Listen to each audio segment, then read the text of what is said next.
Scaling Up Nation, if you've been following my favorite books, you know Napoleon Hill's Think and Grow Rich is among them.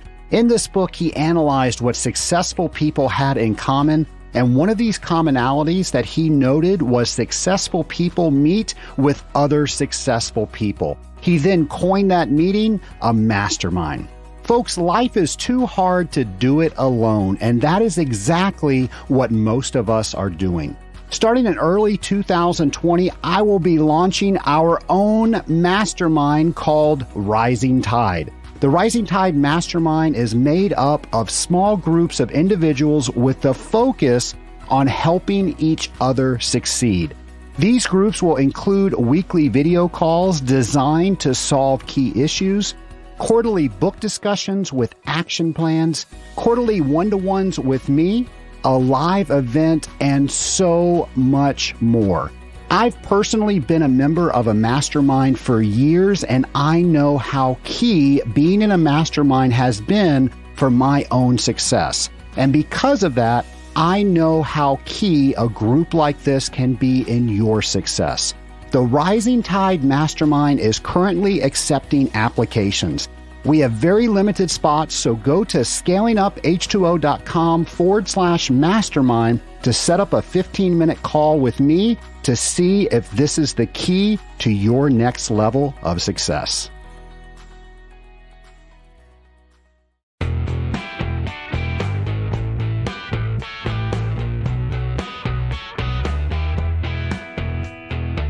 Welcome to Scaling Up, the podcast for water treaters by water treaters, where we're scaling up on knowledge so we don't scale up our systems. Hi, everybody. Trace Blackmore here, your host for Scaling Up H2O.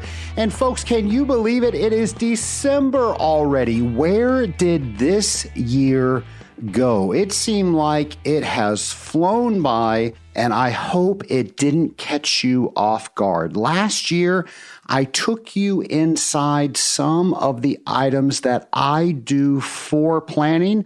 I believe that life is there to teach us how to do it better when we get a second chance at bat.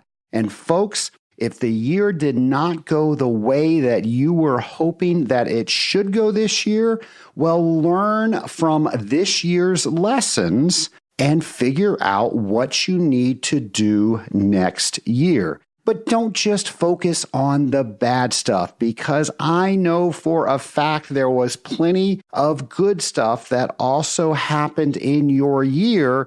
Make that a lesson too. Why did some of these items that happen so well to us? What in life allowed that to happen? And what lesson can we take from those successes to make some of the other things that we're trying to do successful as well? When I meet people that are so discouraged because they did not get one of their primary goals accomplished in whatever time frame it was, 9 times out of 10, it is because they didn't fully plan with their life in mind. Folks, if you think you are going to take some gigantic task that you want to get accomplished and you don't prioritize all the other areas of your life that are pulling on you, your family, your job, all the other things that you do, well, folks, if you're not paying attention to that, there's no wonder that those things get in the way. So figure out how you plan with those things and figure out how you can get those things to work to your advantage so you can get the important things that you've decided that you want to get done. Now, one of the things that I always plan each and every year is to read and learn new items. Folks, I love to learn new things because there is so much stuff out there that I just don't know. And when I learn something, I love to apply that in what I am doing to see how I can improve my life. Well, folks, I have found something this year. I did not set out to find this, but because of certain events that I had attended, I met this incredible person named Kathleen Edelman. And she wrote a book called I Said This, You Heard That. Now, at this seminar, I wasn't planning really to learn anything. I just went to socialize, but she was speaking exactly what I needed to hear because earlier that week, I had had a conversation with somebody that I really cared about, and that conversation did not go well. They misinterpreted my words and thought that I was saying something that I never meant to say. And her book, aptly named, I Said This, You Heard That, what I said, they heard something completely different. And folks, I do not mind telling you, the Scaling Up Nation, we are all friends, that I get misunderstood a lot. I will have very good intentions, but somehow it doesn't play out well after it leaves my mouth. I didn't know why that was until I read Kathleen's book, I Said This, You Heard That. And Kathleen allowed me to realize that I see things through a certain paradigm. That might sound familiar. It's very much like the 7 Habits of Highly Effective People. You know that is one of my favorite books. It is by far the #1 book that I give away. I give away about 40 copies every year. I actually didn't realize it was that many until I went back and looked at my Amazon account. I normally order 20 at a time, and here we are in the year, and I've actually ordered 20. I'm in my 3rd batch of ordering, so I've given away 40, and I think I'm halfway through the last 20 that I ordered. Anyway, the reason I bring that up is because she taught me how I should have been teaching people, including myself, the habits. And specifically, the habit I'm talking about is habit 5. Seek first to understand before you are understood. But Kathleen has a way of explaining things to make things extremely easy so you now know how you can get there with somebody. And I don't want to take away the entire interview. And in this interview, you can hear how excited I am to speak with Kathleen. Folks, if I can name one of the most important things that I did this year in 2019, it was learning about what she teaches, which is, of course, temperaments. And that might be a word that you've never heard before. That might be a word that you've heard and you equate it with some sort of personality assessment. Well, we're going to talk about all of those things. And you will also hear that Kathleen has just helped me incredibly with some circumstances that I have been going through by not being able to communicate with people well. And I have a podcast. How ironic is that? Trace, you can't communicate with people well? Well, again, I would say something and other people would hear something else. And I know you know exactly what I'm talking about. So please welcome Kathleen Edelman to the Scaling Up podcast. And folks, I know you are going to love this interview. My lab partner today is Kathleen Edelman. And Kathleen, I am so excited about this interview. I am too, as well. And we've had some scheduling difficulties, yes. But you're finally here. Yes. We're talking to the Scaling Up Nation about how awesome it is what you do. And I know we're going to talk about how it's been able to help me. But I know the audience is wondering, okay, Trace, what are you talking about? So do you mind sharing with the Scaling Up Nation what it is that you do? Well, what I do and what I've done for decades is my background's in communication. And then I came across probably about 28, almost 30 years ago, temperaments. And I noticed that these were things that would really affect communication. So I decided I was going to learn everything I could about temperaments and how they affected or helped communication. And it has been a game changer. So for decades, I marry up communication with how God wired you and found out that you really do communicate out of your wiring. So that's what I do every single day, is help people speak more kindly to each other. And you definitely do help people with that. I am one of the people that you have helped so much. And there's no secret, I am a big fan of the 7 Habits of Highly Effective People. It's one of my favorite books. I'm a facilitator with that. And I do really well teaching it. But when I get to habit 5, seek first to understand before you're understood, I've always had difficulty with that. Yes. And then you came along. Oh. When I teach the 7 Habits of Highly Effective People now, we weave in your temperament. Wonderful. And it fits so well. And we probably should back up a little bit because we're using the word temperament. Exactly. And I know people out there are thinking, okay, I understand personality assessments. They might have had to take them for their job. And those are Myers-Briggs, there's DISC. Strength Finders, Enneagram. So all these things are out there, and now we add the word temperament to it. Correct. What does all that mean? Well, it's fascinating, too, because almost every hiring process now has some kind of assessment. And even the CIA does one called Hogan, I believe the name of it is. And what they're trying to do is they're trying to find strengths and weaknesses in who they're going to hire or put on their team. But really, what we have to realize is temperaments is how you're innately designed. They have been researched and documented as far back as Hippocrates, which was hundreds of years before Jesus walked the earth. So they're thousands of years old. And what he studied was how people naturally responded in different situations. And they would fall into 4 different categories.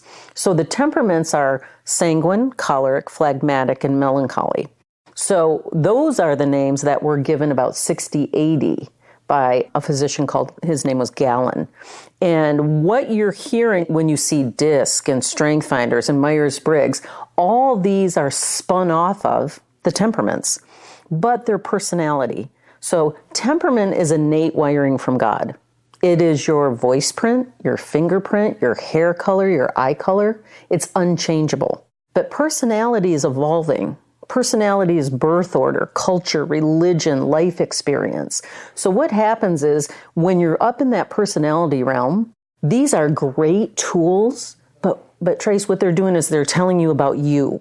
When you go down foundationally to the temperaments, not only do you realize how you communicate and the core between the motivation of the things you do, but it also helps you understand the person in front of you.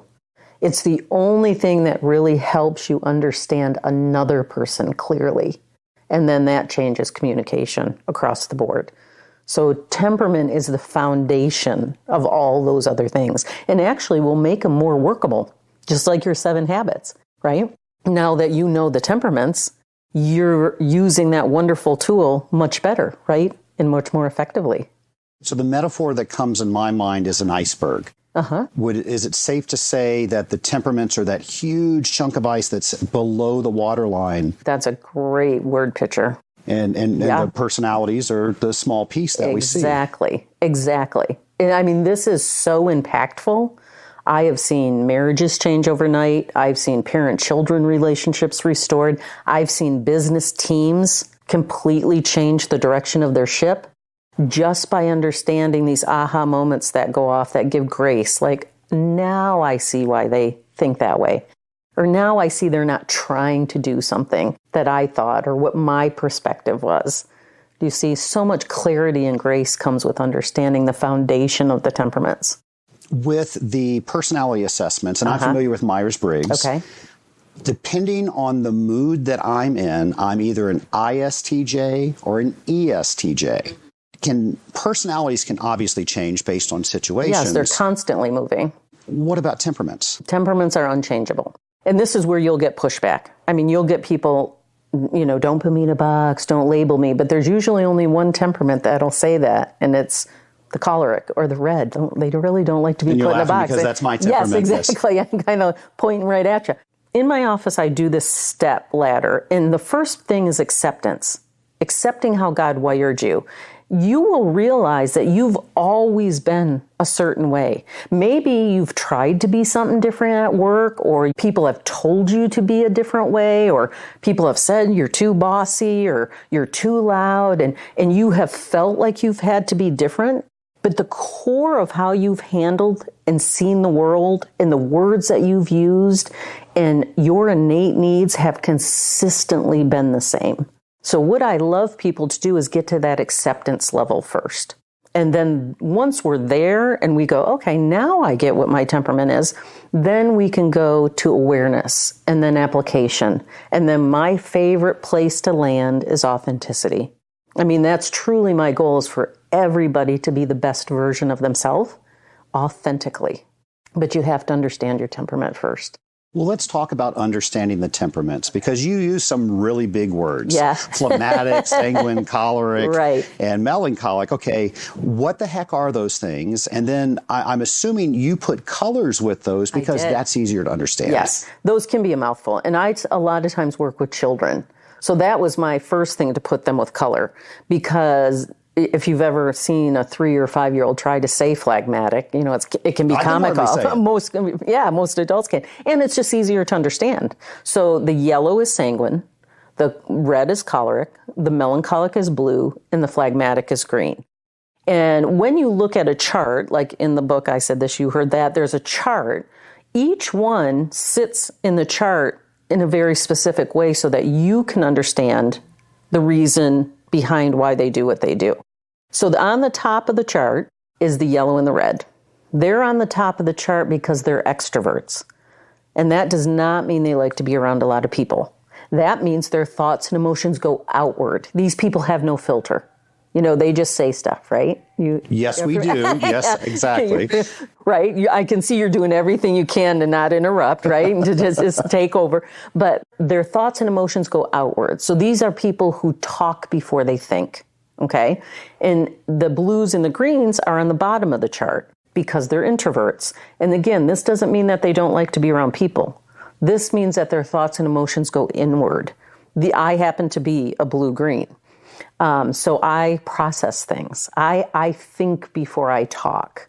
So that is very important when you're talking about communication, because when you talk about the chart side to side, the blue and the red are above each other. They're on the right side of the chart. And the right side of the chart represents task-oriented people. These are people who want objectivity. They want a reason behind what they're doing. They will pick truth over tact every day of the week, where the yellow and the green, who are on the left side of the chart, are people-oriented. So they're going to want harmony. They're going to want connectability. They want people to be happy together. They want the benefit of the team, okay? So right there, what's very important I want you to think about is most of the green people are introverts that like to be around people. So in communication, we have to understand these dynamics, because then it makes more sense when you have somebody that wants to be a part of the group but yet doesn't say a lot of stuff, right? They're very quiet people. So this chart is extremely important. It sounds simple, but extremely important foundationally for communication. Kathleen, what is unique about each one of the temperaments? Well, that's a great question, because we talked about how the chart is set up and introverts and extroverts, task versus people. But what I would love to start with is each temperament has something very unique about them that no other temperament shares. So, for example, the sanguine yellow, they absolutely see the best in people first. They see the best in people and the best in circumstances first. No other temperament does that like the yellow. The red, this is somebody who can throw a big net and see a vision as clear can be. Again, nobody does that like a red. The blues, what's unique to them is they've heard a lot in their life that they point out the negatives, but really what they're doing is they're anticipating the obstacles. So for example, you're a red and I'm a blue. You're very good at seeing from A to B and seeing B as a goal. I'm very good at seeing every obstacle between A and B. So again, if we put together what's unique about you and I, we're going to be victorious every time. Do you see? A good example of that is how we work in my company. I always felt something was wrong with me because I get so excited about the vision. Yeah. But the day-to-day, I don't like being there. However, I have somebody who loves being there, and we're a great team. And they're able to point out and say, did you see this? I know you're, a week out, but did you notice this, and this might have to be addressed before we get there? Exactly. Exactly, right? And then what's unique about the green is their ability to be calm in the midst of chaos. This is somebody who's just, no matter how chaotic it can be, they just have an innate calmness about them. So knowing what's unique to each temperament, I think is a good place to start before you get into the descriptive words of a temperament. And you say most people have a primary and a secondary temperament. When you and I were speaking at an earlier session, I asked you what my secondary was, and I think you leaned over and said, sweetie, you don't have a secondary. But most people do. Exactly. And you might sit very deep in your dominant temperament and light in your second, but you are both your dominant and your secondary all the time. So one question I get a lot is, well, I'm red at work, but I'm blue at home. And that really isn't where I want people to understand, because you cannot really separate. That'd be like cutting your arm off and leaving it at work, right? Your combination is constant. And what we're trying to do is we're trying to live out of the strengths of both those dominant and secondaries all the time, because that's where your calling and purpose is. It's in the strengths of those temperaments, not in the weaknesses.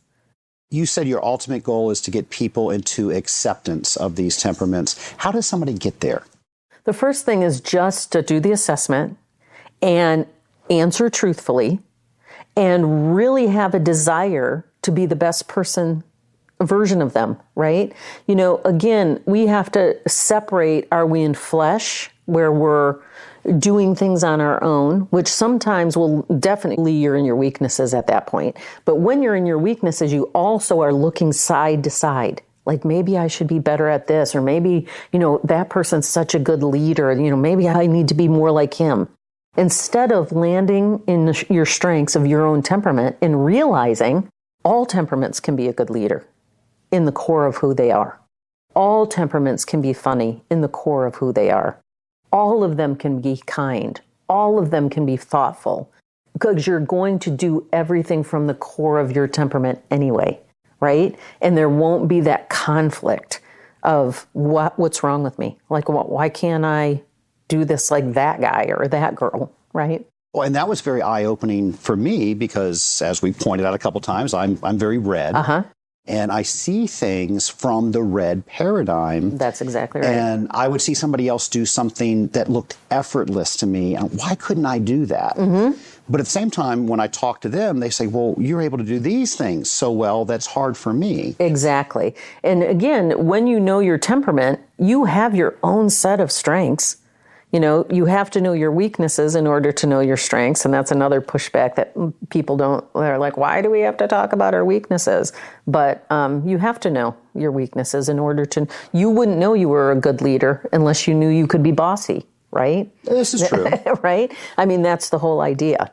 So you mentioned weaknesses, and I have to tell you, when we go through the list of weaknesses, I think some of those weaknesses really aren't really weaknesses. Yeah, well, that's the red in you, right? So what are, let's talk about the characteristics. You mentioned some of the strengths. I know there are a lot more, but there are also some other things that go along when we are a particular color. So what are those? Well, the first thing that we do is the descriptive words of the strengths and weaknesses. But it would be a loss for me if people described people only in their descriptive words. This is just a tool so that you can learn to stay in your strengths.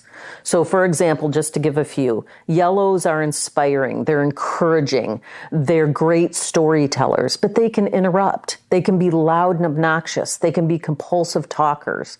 So for the yellow, in order to know that they're good storytellers or to know that they're inspiring, they have to know those weaknesses. I have a little exercise in the book that says I have a tendency to. So when you apply that and you go, I have a tendency to interrupt, but I'm going to show curiosity, that empowers that yellow to stay in their strengths, which is where they're going to be magnetic, where they're going to be a good leader, where they're going to be funny and kind and thoughtful. But you have to be so aware first you were accepting yourself. Now you're aware And then you can apply these kind of things. So for the red, this is a person that's driven, they're independent, they delegate well, they excel in emergencies, but they can also be bossy, impatient, intolerant of other people. And so just like the red, I have a tendency to be bossy, but I'm going to choose to delegate well. It's really what the circumstance requires of you at that time. But if you're a red, you're absolutely wired for these wonderful strengths. The blue, they're analytical, they're logical, they're compassionate, they're artistic, they're creative, but they can also be critical, moody, skeptical, right? So again, you have to know your weakness side of flesh in order to know your calling side, which is in your strengths. And then the green, this is a kind, thoughtful, stable person, great listener, great leader of people, but they can be unenthusiastic. They can really have no sense of urgency. I'm married to this person, so I know. And so again, knowing where you can be pulled to, I have a tendency to, and replace that with the strengths will also make so much more sense when we get to what separates me from personality, which is innate needs. But you have to know these descriptive words foundationally in order to go, oh, now I see what I'm trying to fill when I pick one of these things, which is the innate needs. And I had no idea how much I needed these innate needs that you call them until I started processing, why am I so upset about this? Exactly. And it truly was magic. I understood myself so much better, so I could start playing to my strengths. Yes. And when things weren't going the way I knew that I wanted them to go, I now had tools to do something about it. You were able, hopefully, to what I call initiate the pause and realize, why am I being bossy? Well, you know what? Let's talk about innate needs. Each temperament has their own set. So for the yellows, the innate needs are approval, acceptance, attention, and affection. For the reds, the choleric, it's loyalty, sense of control, appreciation, and credit for work. For the blue, it's safety, which is huge, sensitivity, support, space, and silence. And for the green, it's harmony, feeling of worth, lack of stress, and respect. So Trace, I'm telling you, that is the game changer.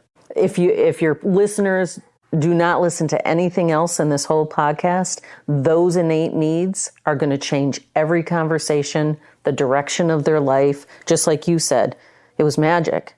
Because now you can understand why. Why am I being so moody? What is it that I'm trying to fill here? Why am I being so judgmental? Well, I'm trying to fill this innate need of sensitivity, but I'm doing it with my weaknesses. So I can choose to do it with my strengths. And let's talk about that. So let's talk about each one of the colors. Maybe we take an example, okay, and how that person now is not getting what they need, and we'll insert the pause. Okay, I'm not going to go to my weaknesses. I'm going to go towards my strengths. Right. And I'll tell you, I've got an example. I can tell. You're on the edge of your chair. We could start with red. A couple of weeks ago, I planned a trip. Okay. And the trip went great. My wife was on the trip. She's actually in the room. She's laughing because she knows the story that I was going to tell. And again, you came to me and said, "Sweetie, you don't have a secondary color. I am a red with a secondary of red. And I'm a planner." Yes. I am a checklist person. You're a bottom line kind of guy. I have a checklist to write a checklist. There you go. To make sure we get the checklist right. So I had a checklist for this trip, and I had somebody that was helping me lead the trip. Okay. And I was doing most of the work, but I had a couple things that this person was doing. Gave them the checklist, gave them rosters. I mean, we had paperwork, all this stuff. Yeah. So they didn't follow it. Oh. And I don't think anybody knew what was going on in my head, but that bothered me more than anything. And I didn't know why it was upsetting me. And my lovely bride, Stacy, pointed out, you don't have a sense of control with this. Yes. And I don't think until that point I understood what you meant by sense of control. Yes. Because I'm not a micromanager. Nope. I'm not a control freak. Yep. But I need to know that everybody understands a plan and they're following the plan. Yes. And once I understood that, Yeah. I was able to accept it. Yes. And I was actually able to enjoy the moment. Yeah. But that was so powerful for me. That's a fabulous story, because I love the fact that you picked sense of control, because it's the one that's misunderstood the most in the red. Okay, so there's, again, loyalty's huge, sense of control, appreciation, credit for work. Everybody, when the red is in their weakness, they can be very controlling, and they do it a lot of time with tone and volume. And they just really, they can be scary to other people, especially blues like myself. But what is the misconception with a sense of control is that you want to be in control. What I want to help people understand about reds is most reds do not want to be in charge. They do not want to be in control. They want everybody following the plan and pulling their own weight. So if I say to you, I'm going to do something, and I know you're red, I want to love you better by doing it, to show you loyalty and sense of control. If I say I'm going to do it, I'm going to pull my own weight, that's going to fill that part of that innate need for you. So that's what you saw, was when they didn't start pulling their own weight and following the plan, your sense of control was going astray. And I bet what you felt was what? Well, I had to now get control. Yeah. I had to fill a void. Yeah, you had to step in and fix it. You had to take charge. This is why I think the innate needs I'm so passionate about them, is because the one thing I've heard over 3 decades that this understanding has taught people is not only about the other person, but how wrong our perception of the other temperaments can be. We perceive cholerics as always wanting control, always wanting to be in charge, when really, truly, that's not what most reds want to be. They want you doing what you're supposed to do, and so that everybody's pulling their own weight. You see, I really want to change that perception of what we've created just looking through our own lens. And I can definitely speak to that as a red. If things are going well, I don't have to be in charge, and I really don't want to be there. I want to enjoy things just like other people and experience the moment. Some of your strengths are, though, is you're great at building other people up, because you're very good at delegating, and you're very good at being a leader that goes before people and kind of like machetes the way for other people to be successful. So when you're in your weaknesses, or people are percepting that you want to be in control, it keeps you back from being all that you can possibly be. Do you see? So that's why it's so important even for me to understand the innate needs. I don't have a drip of red in me, but it's important for me to know them so that I can speak a language that you can hear, and I can do what really is the whole motivation of what I do, and that's Ephesians 4:29. Which we haven't talked about, but it's do not let any unwholesome words come out of your mouth, only what builds others up according to their needs and benefit all who listen. But how do you know what another's needs are? My favorite thing that you say is your words are a gift that you give other people. And we talked about how, the understanding of me, and when people can do that to me, that's a gift that other people give me. And what I'm learning through you is how to do that through other people. And that's why I feel it fits so well in the 7 habits of highly effective people. And habits 4, 5, and 6. 4 is think win-win. Well, that's okay. I'm not thinking about me. I'm thinking about us. And we're going to do what's the best for us. Thinking win-win. Thinking that, okay, now I have an opportunity to give my words as a gift. Yes. Habit 5. How do I choose the right words? Because I can say exactly what I'm thinking, but they're not the right words for you to hear. Exactly. And then through that, habit 6, synergy, we're going to create something bigger with the two of us than we could by ourselves. Yes. Because you have 3 other temperaments that have a whole set of innate strengths that they can bring to the table. So for the yellow, attention, approval, affection, acceptance, what's misconstrued in their innate needs is attention. So we want to put on them that they want to be center stage all the time. So if you want to do some of the steps that you just said to be effective, you want the yellow to also bring all their strengths into this, that what you're trying to create. We have to understand that really what a yellow wants is you to stop what they're doing, stop what you're doing, and make direct eye contact with them. and listen to their stories. These are verbal processing people. So when you stay on your phone and go, yeah, just tell me, go ahead, just tell me. They're literally, that part of their innate needs, what I call their love tank is just going, right? They're going to be louder. They're going to get more obnoxious. They're going to be jumping around. They're trying to get your attention. That's what they might do if they start picking their weaknesses instead of staying in their strengths and saying, hey, I really do have a good story, or I'm very curious about this. If you're not ready to hear it now, maybe I'll come back in about 5 minutes. So the responsibility of this communication, again, isn't just on the listener, but it's also on the person. But we have to remember, in communication, most of it lands on the shoulders of the listener. So we have to make sure we're identifying that person we're talking to and making sure that, like you said, they're hearing what you're saying. And what you said was huge. Can you repeat that about the responsibility of the listener? Oh, in communications, it's hands down that most of the communication always lands on the listener, not the person speaking. Because when you say something, I'm going to hear it out of my temperament. That's why the cover of the books, I said this, you heard that, right?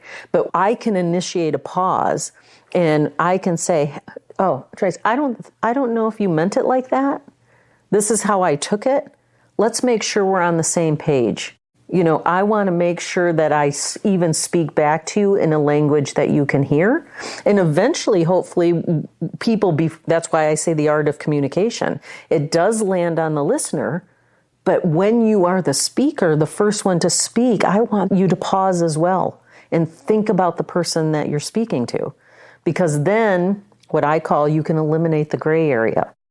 So you're speaking life words, but also the listener can then pause and go, okay, did I hear that exactly like they intended it to come in? See, we have to be able to paradigm shift, like you talked about earlier. If I just leave my blue glasses on, I'm not going to necessarily understand what you say out of your red words. Oh, I've got so many questions for you, Kathleen. We're just not going to have enough time. Yeah. We're going to have to get you to come back where we were just talking about what to do after the pause. Yes. But let's talk about the other items with the other colors. So we spent a lot of time on red, red. And the yellow, we talked about that. And the blue, safety's huge, but sensitivity is the one that's most misunderstood, because we are sensitive people because we're emotional and we're compassionate, right? Even though we're very reserved and private. So there's a misunderstanding that comes into the blue. We literally, for all the blues listening, I'm with you, I'm blue. We feel odd, like we just don't quite fit in, right? So sensitivity for a blue is really that we just feel like we're understood. So if you and I are talking, if I don't feel understood, I'm going to take a direct hit to sensitivity. And then hopefully, if I pick a weakness, it could be moody, right? But if I pick a strength, that's where, again, I can come back and revisit. And I'm all about the revisit, which can be maybe episode 3. But sensitivity just means I just want you to understand what I'm saying. If you understand me and I feel that we're on the same page and you understood what I said, you don't even have to agree with me. As a blue, we don't really have to be agreed with. We just want to be understood. So again, it's in that innate needs, safety, sensitivity, support, and space and silence. For the green, harmony, feeling of worth, lack of stress, and respect. I think respect is the one that really is misunderstood because they're so quiet, but it really falls on both sides. In my office, I work with greens to advocate for themselves, because they have great opinions and ideas. But it really also falls on the shoulders of the green to speak up because they have great ideas and opinions and interests, right?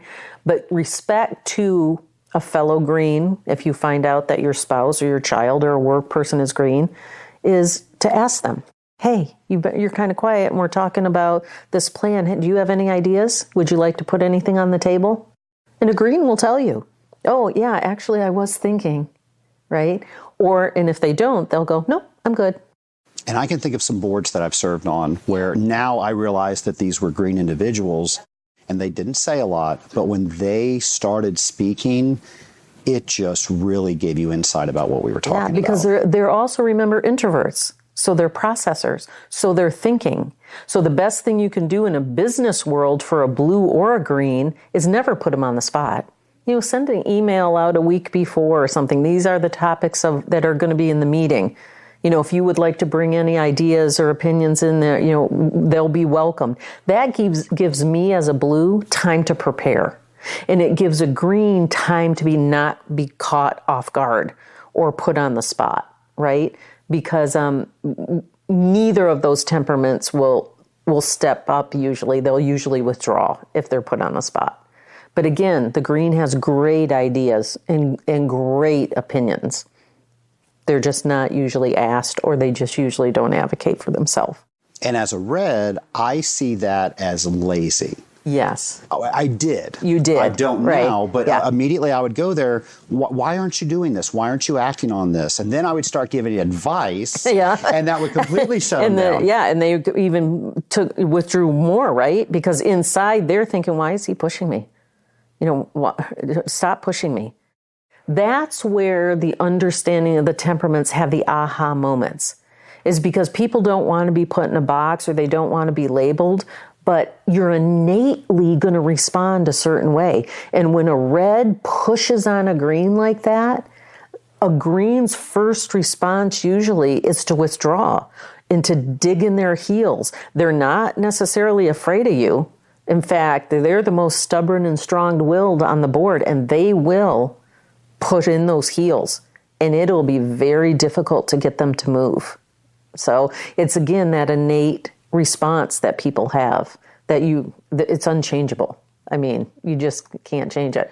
But the perceptions, like you just said so honestly, most greens that are quiet are perceived as lazy. These aren't lazy people. In fact, they're very intelligent people.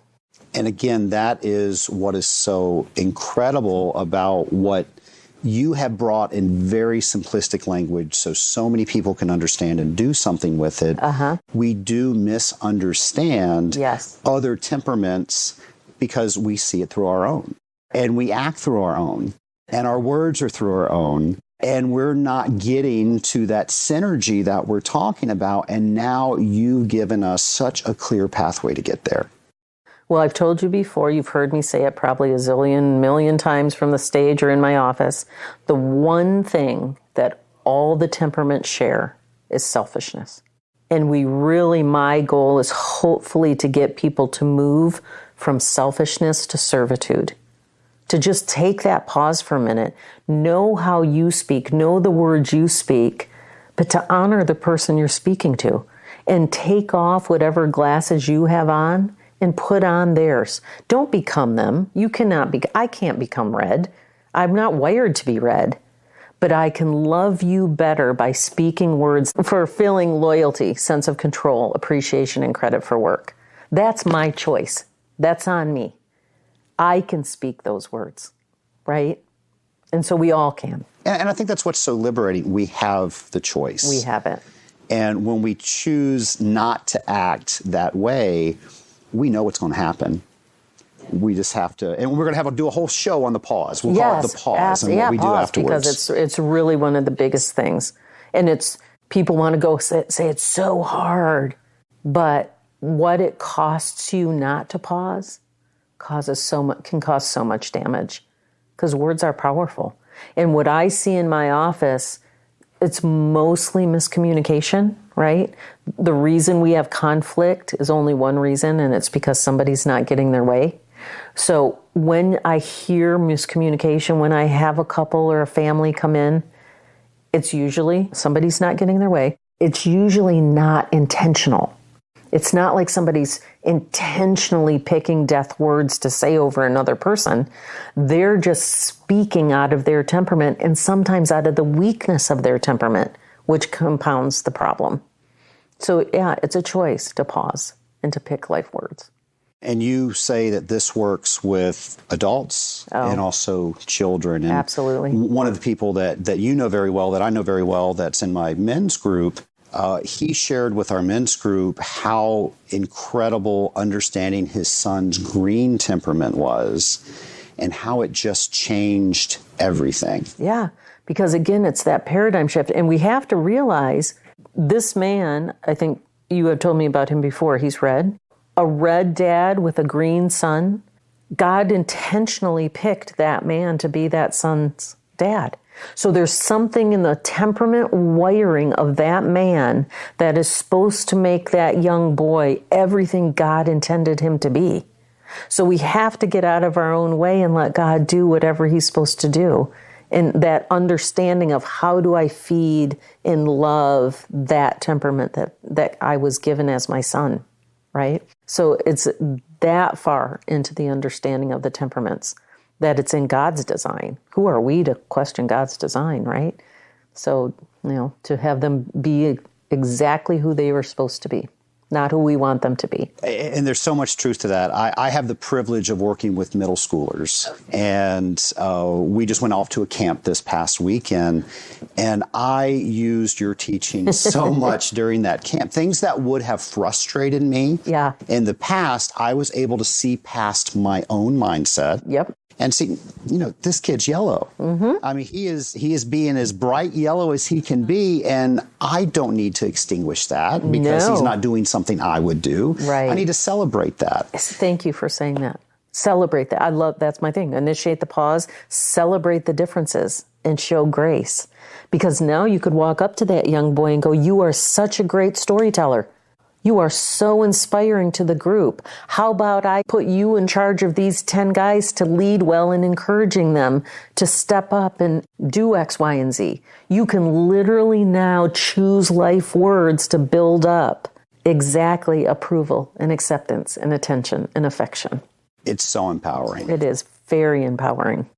Again, so many questions, so little time. Oh, we haven't even, the iceberg with whole thing in parenting and children is another whole topic. I'm sure we've got some people listening that are thinking, I've done this before, and they've heard the word temperaments, but they're still thinking personality assessment. Most likely. Mm-hmm. And I've done a ton of these things for sales training. Yes. And what I noticed when I would go to these trainings, it wasn't, how do I choose my words? So they were a gift that I can use them to build somebody else. It was, how can I choose my words to manipulate them to do what I want them to do? Yep. And that's exactly what I said earlier. Personality, and there's some good tools, but they're only going to tell you about you, right? And that's exactly where manipulation and control is going to come out.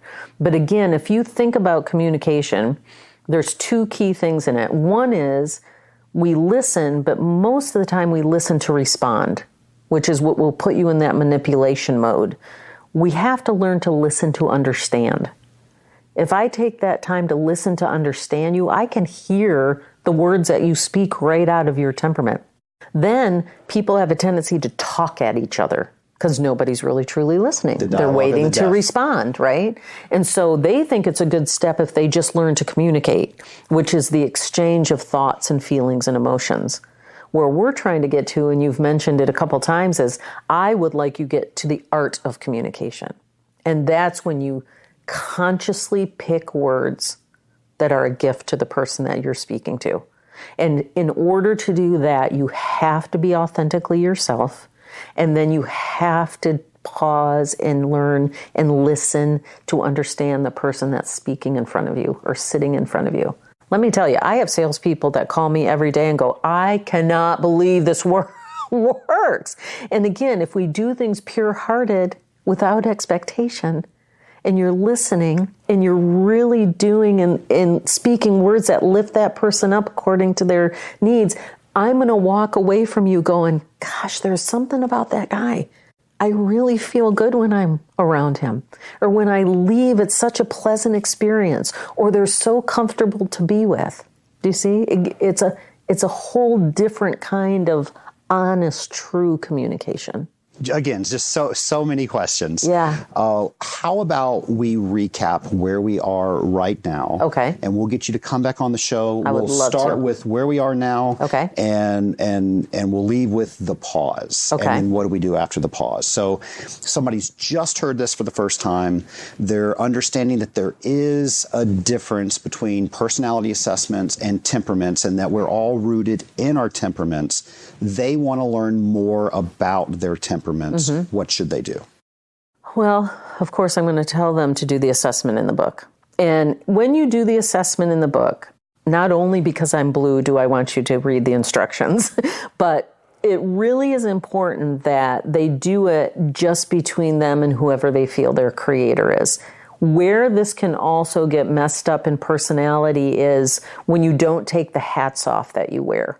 The dad hat or the mom hat or the employee or the boss or the brother or the sister or the girlfriend. All those hats have to be taken off because you're trying to find out who you are authentically. So then when you go through the assessment that I've written in the book, you want to read all four and you want to pick the one that jumps out at you. And you want to do it in order. There's an order to it. So we want to start with, of course, one and then go through, right? If you get stuck on one, immediately cross off the two that aren't you and then reread out loud the remaining two, and I guarantee you one of them is going to jump out at you. But when you authentically do this assessment, you're going to find out how you naturally respond to things. That's where you have to start. You have to start with at least a dominant and then start working from there. Start learning about the strengths and weaknesses. Remember acceptance, then awareness. Then you're going to apply the words that you use. Then you're going to define your innate needs. And then what I usually hear in this fourth step is freedom. When you start hitting authenticity and you're not looking side to side anymore about how people are telling you you need to be, you just are who God created you to be, it's liberating. It's freedom. It absolutely is. Exactly. Well, Kathleen, thank you so much for letting the Scaling Up Nation know what a powerful, effective tool understanding temperaments are. And I say tool, that's not the right word that I'm looking for. I mean, it truly was a gift that you were able to take something so complex and make it so simplistic that you can use it to understand yourself better, to understand your children better, to understand your colleagues better. And again, I can't thank you enough for how much you've helped me, how much you've helped my family, how much you've helped everybody that I came in contact with, or I continue to come in contact with. And I just don't know where to go from there. But thank you. Well, you're very welcome. And again, the tool, the book is a tool. So and there's things in there that I use in my office every single day. But the gift of your wiring is truly from God. So He's just waiting for you to use it. Well, Nation, I know that you have learned something from this interview.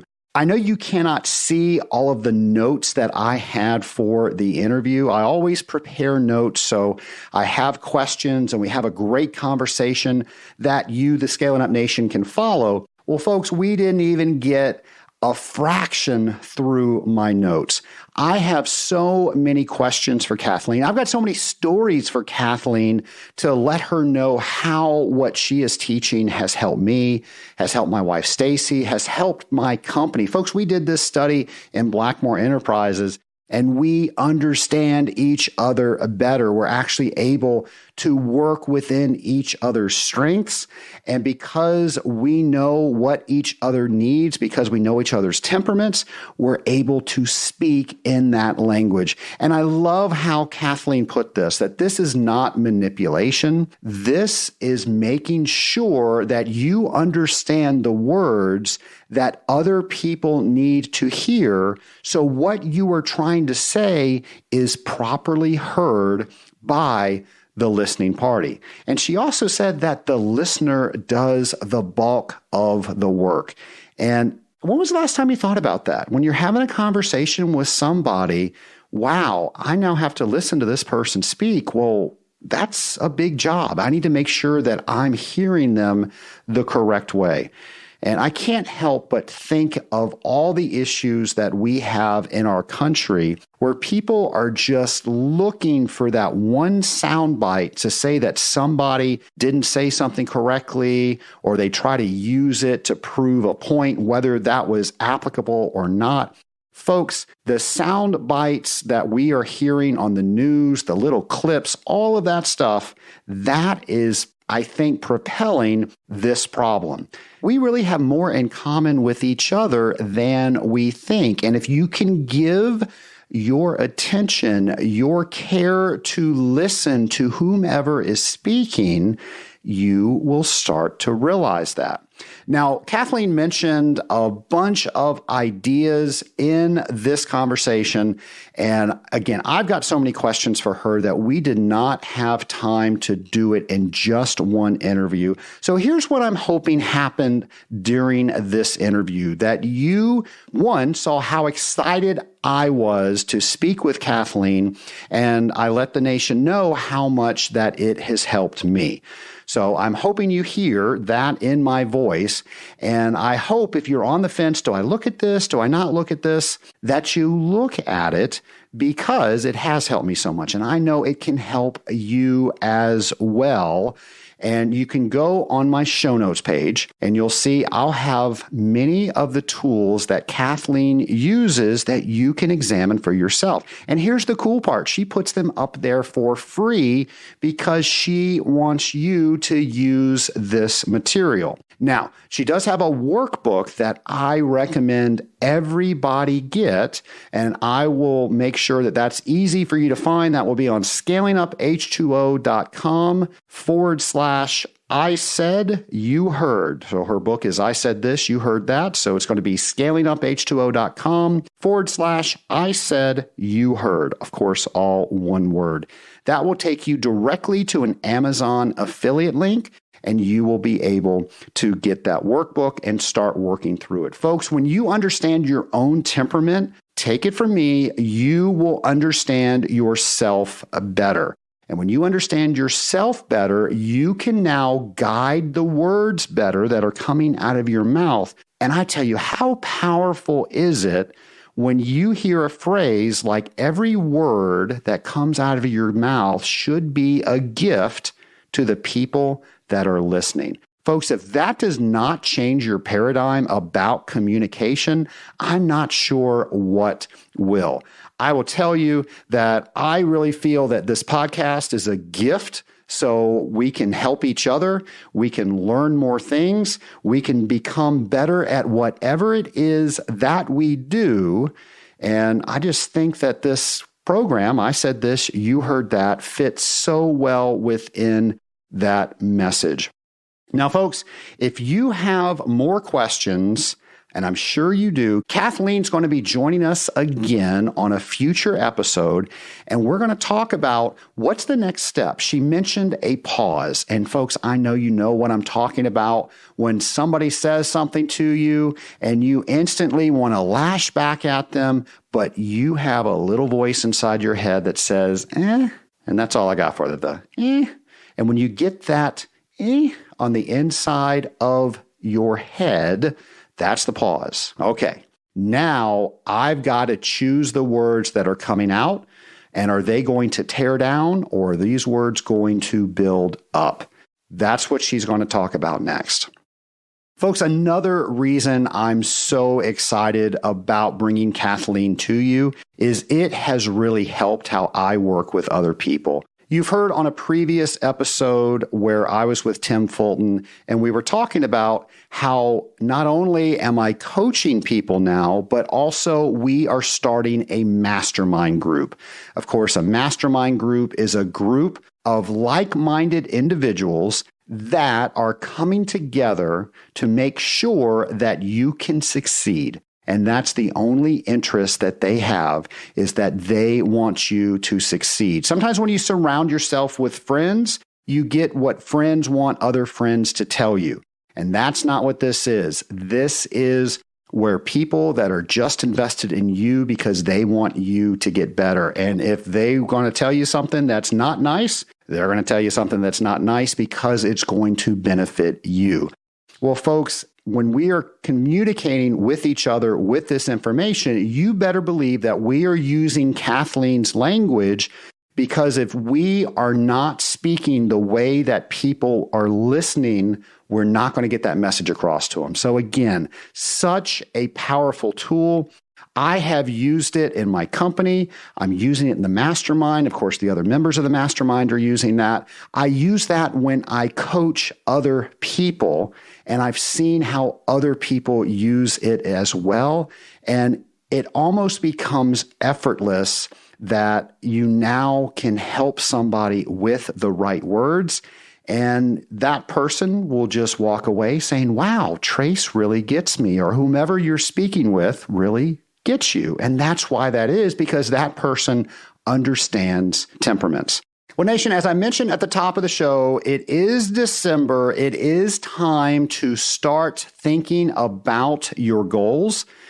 Get out your list, see what went well this year, and celebrate that. And the things that you need to work on, well, hey, celebrate that too, because if it didn't go well, there's a reason for it. And if you understand that reason, you can break through that and you can figure out what you need to do next. And I also want to mention, there might be a reason that you didn't get it done, so don't discount that either. Is it still a good goal? And if it's not, well, hey, you realize that and move on. But if it is, use what life is teaching you and figure out how you can get that done. Nation, thank you so much for listening to Scaling Up H2O. I love being able to bring things to you that have helped me so much. I know for a fact that this tool, I said this, you heard that, is definitely one of those things. And I'd love to hear how you have used that.